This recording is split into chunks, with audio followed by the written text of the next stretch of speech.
नमस्कार. अनंत art and culture या YouTube चॅनलवर आपल्या सगळ्यांचं मनापासून स्वागत आहे. मिलाफ या वेबसिरीज अंतर्गत आपण भारतातील विज्ञान आणि तंत्रज्ञान यांचा विकास याविषयी आज जाणून घेणार आहोत.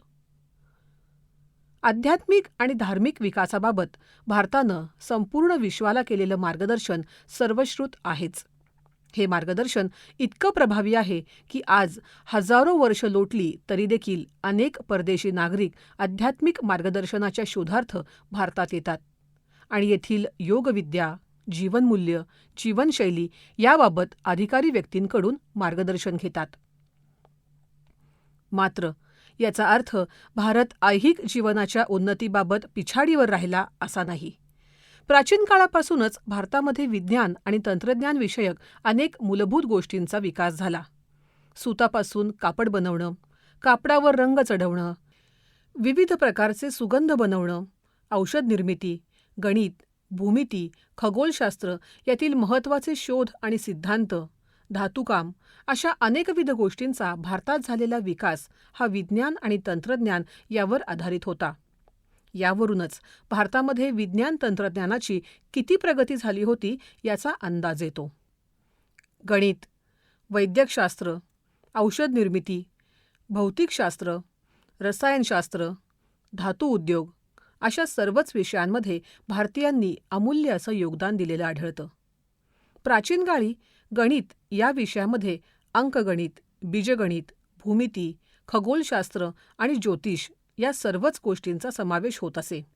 ख्रिस्तपूर्व 1000 ते इसवी सन 1000 या काळात भारतात गणिताचा विकास मोठ्या प्रमाणात झाला. या विषयातील अनेक महत्त्वपूर्ण सिद्धांत या दरम्यान निर्माण झाले.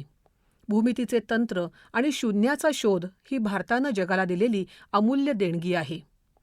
हडप्पा येथील प्रगत नगर रचना पाहता तेथील रहिवाशांना भूमितीची चांगलीच जाण होती असं लक्षात येतं. पुढील काळात भारतीय मंदिरांमध्ये आढळणारे विविध भौमितिक आकारही याच गोष्टीची साक्ष देतात.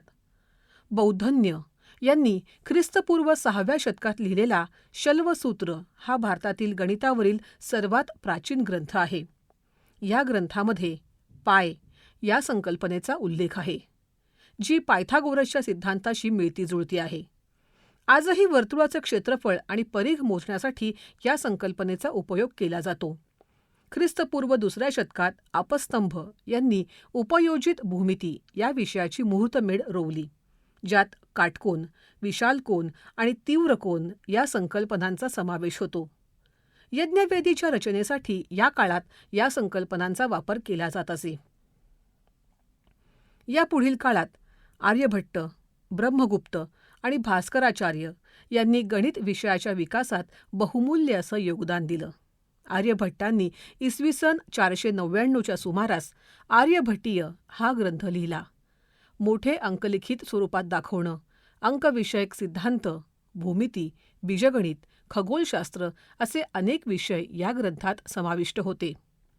दिनदर्शिका निर्मितीमधील अचूकता, हवामानाचे आणि पर्जन्याचे अंदाज, नौकानयन, कुंडली पाहणे, भरती ओहोटीचा अंदाज, ग्रहगोलांचे परिभ्रमण अशा अनेक विषयांचा वेध घेण्याचा प्रयत्नही या ग्रंथात केलेला आढळतो. पृथ्वी गोल असून ती स्वतःच्या अक्षाभोवती फिरते असं आर्यभट्टांनी याच ग्रंथात नमूद केलं आहे. त्रिकोणाचं क्षेत्रफळ कसं मोजावं याचे मार्गदर्शन देखील या ग्रंथात आढळते. तसेच ग्रहांची स्थाने कशी निश्चित करावीत, सूर्यचंद्रांच्या भ्रमणाचा आणि ग्रहणाचा काळ कसा मोजावा याबद्दलही या ग्रंथात मार्गदर्शन आहे. पृथ्वी 23 अंश कललेली आहे. तसेच पृथ्वीची सावली चंद्रावर पडल्याने चंद्रग्रहण होते आणि चंद्राची सावली पृथ्वीवर पडल्याने सूर्यग्रहण होते. ही आर्यभट्टांची विधानं म्हणजे तर त्यांच्या अलौकिक प्रतिभेची परिसीमा आहे. तसेच दशमान पद्धतीचा विकास, अंकांचा वापर, पावकी निमकीबाबतची सूची निर्मितीही याबाबतही आर्यभट्ट यांचे मोठे योगदान राहिलेले आहे. हेही लक्षात घेणं गरजेचं आहे की त्या काळी अरब लोक गणिताला हिंदीसत किंवा हिंदुस्थानी कला असं म्हणत, जी त्यांनी भारतीयांकडून ग्रहण केली. यावरून पाश्चिमात्य जग हे भारताच्या गणित विषयाच्या योगदानाबद्दल कायमच कृतज्ञ आहे हे दिसून येतं. संख्या मोजण्यामध्येही भारतीयांनी त्या काळी मोठी प्रगती केली होती आणि त्यासाठीच्या विविध संज्ञा विकसित केल्या होत्या. उदाहरणार्थ शंकू, निखर्व, परार्ध इत्यादी. 18 शून्य असलेली एखादी संख्या मोजण्यापर्यंतची पद्धत भारतीयांनी त्या काळी विकसित केली होती. 7व्या शतकात ब्रह्मगुप्तांनी ब्रह्मगुप्त सिद्धांतिका हा ग्रंथ लिहिला. या ग्रंथात शून्य या संकल्पनेचा उल्लेख सर्वप्रथम केला गेला. तसेच या ग्रंथात ऋणसंख्या ही संकल्पना देखील आली आहे. ब्रह्मगुप्त यांनी पृथ्वीचं क्षेत्रफळ मोजण्याचा प्रयत्न देखील केला. 9व्या शतकामध्ये महावीराचार्य यांनी गणितसार संग्रह हा ग्रंथ लिहिला, ज्यात त्यांनी लघुत्तम सामायिक विभाजक अर्थात ल-सा-वी शोधण्याची पद्धत विस्तारानं सांगितली आहे. त्यामुळे लसावी कसा काढावा आणि या शोधांचे श्रेय जॉन नेपियर यांना नाही तर महावीराचार्यांना जातं. भास्कराचार्य हे भारतातील आणखी एक महान गणिती होते. त्यांनी 12व्या शतकात सिद्धांत शिरोमणी हा ग्रंथ लिहिला. या ग्रंथाचे लीलावती, बीजगणित, गोलाध्याय, ग्रहगणित हे 4 भाग आहेत. याच ग्रंथाच्या लीलावती या विभागात त्यांनी बीजगणितीय समीकरणं सोडवण्याची चक्रवात पद्धत सांगितली आहे. 19व्या शतकात जेम्स टेलर यांनी लीलावतीचे भाषांतर केले आणि पाश्चिमात्य लोकांना या महान ग्रंथाची ओळख करून दिली. मध्ययुगीन काळात गणित कौमुदी आणि बीजगणित वतन्स याचे लेखक नारायण पंडित आणि तंत्रसंग्रह याचे लेखक निळकंठ सोमसतुवन यांनी भारतातील गणिताच्या विकासात महत्त्वाची भूमिका बजावली. अकबराच्या दरबारात असलेल्या फैजी यांनी भास्कराचार्यांच्या लीलावती आणि बीजगणित यांचं पर्शियनमध्ये भाषांतर केले. तसेच सम्राट अकबरानेही गणित विषय हा शिक्षणामध्ये अंतर्भूत करण्यात यावा असे आदेश दिले होते. त्याचबरोबर मध्ययुगीन काळात खगोलशास्त्राच्या अभ्यासासाठी फिरोजशाह तुघलक याने दिल्ली, फिरोजशाह बहमनी याने दौलताबाद, सवाई जयसिंग याने दिल्ली, जयपूर, वाराणसी, उज्जैन, मथुरा येथे वेधशाळा बांधल्या, तर फिरोजशाह बहमनी यांच्या सेवेतील महेंद्रसुरी यांनी यंत्रराज या खगोलशास्त्रीय उपकरणाचा शोध लावला. गणिताप्रमाणेच वैद्यक शास्त्रामध्येही भारतात मोठी प्रगती झाली होती.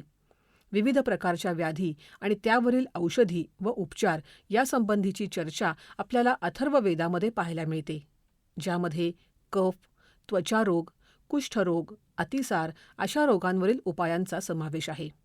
मात्र भारतात वैद्यकशास्त्राच्या खऱ्या विकासास सुरुवात ख्रिस्तपूर्व 600च्या आसपास झाली.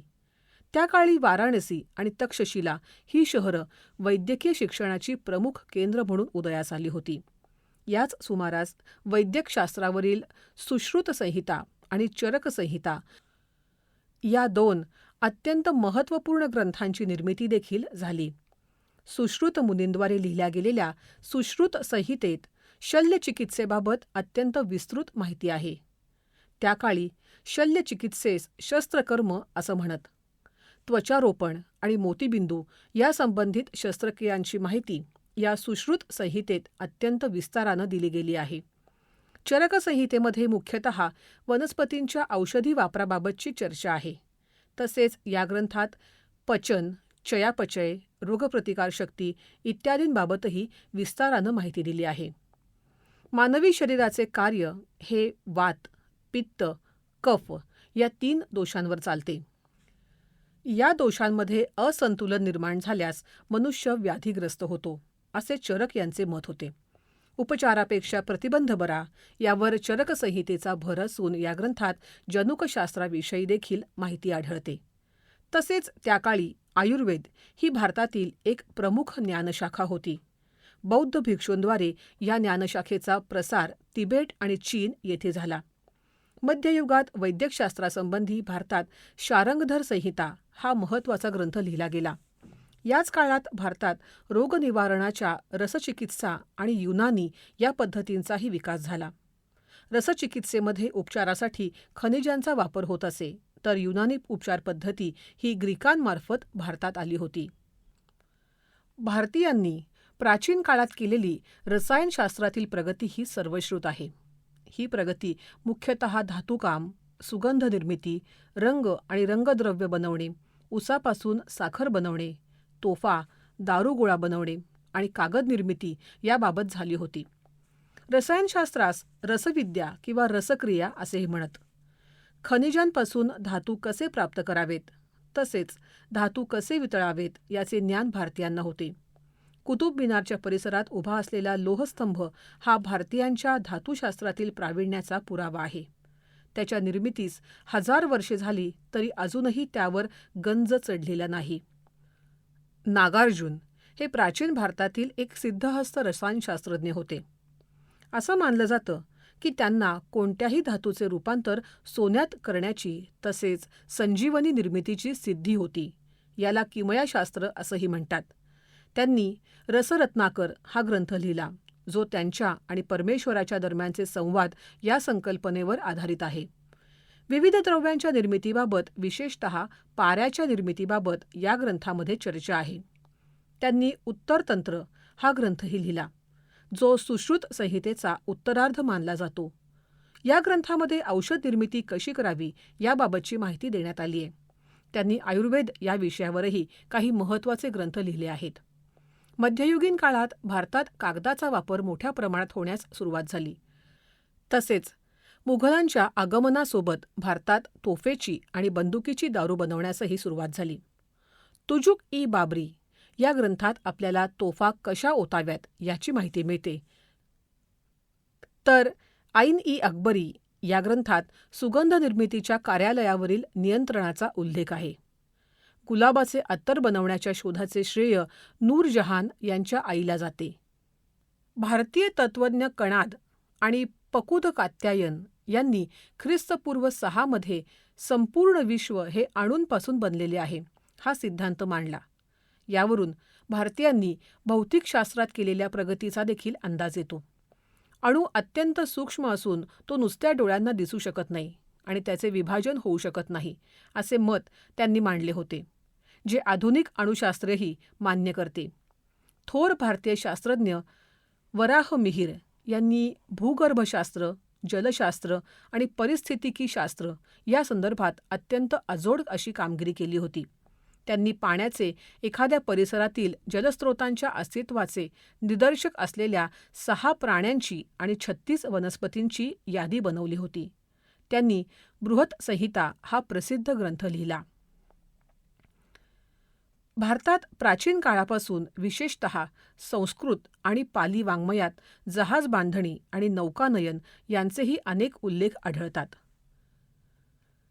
युक्तिकल्पतरू, ज्याचे लेखक राजा भोज परमार हे होत, या संस्कृत ग्रंथात जहाज बांधणीच्या विविध तंत्रांची चर्चा आहे. जहाजांचे विविध प्रकार, त्यांचे आकार आणि त्यांच्या बांधणीसाठी वापराच्या साहित्याबाबत या ग्रंथात खूप बारकाईनं माहिती दिली आहे.